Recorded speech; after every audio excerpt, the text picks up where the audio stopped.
సమస్యగా వచ్చింది. ఇప్పుడు బీసీ ప్రజలకు అంత చిక్కని ప్రశ్న ఏదన్నా ఉన్నదంటే దీన్ని మరి అమెరికా అధ్యక్షుడు ట్రంప్ చేస్తాడా, లేకపోతే జపాన్ అధ్యక్షుడు చేస్తాడా, పాకిస్తాన్ అధ్యక్షుడు చేస్తాడా, ఎవరికి అర్థం కాకుండా సమస్య ఉన్నది.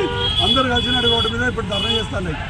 కానీ బీసీ ప్రజలు నేర్చుకోవాల్సిన సమయం ఆసన్నమైంది.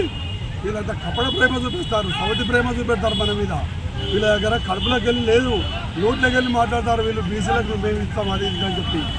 వీళ్ళు చట్టబద్ధతతో కూడిన 42% రిజర్వేషన్ 9th షెడ్యూల్లో పెట్టి కేంద్ర మంత్రులు ఇద్దరున్నారు, ఇక్కడ 8 మంది ఎంపీలు ఉన్నారు.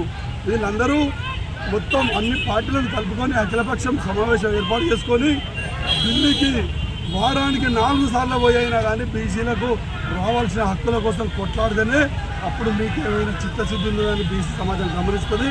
అప్పటి వరకు మీరు చేసే కపట ప్రేమలు మొత్తం గమనిస్తారు. మీరు ఏమైనా ఇలాంటి కంటుదొడుపు చర్యలకు పాల్పడితే బీసీ ద్రోహులుగా చరిత్ర హీరులుగా మిగిలిపోతారని చెప్పి తెలంగాణ రాజ్యాధికారిగా పెద్దపల్లి జిల్లా నుంచి మాట్లాడారు. జై బీసీ, జై బీసీ.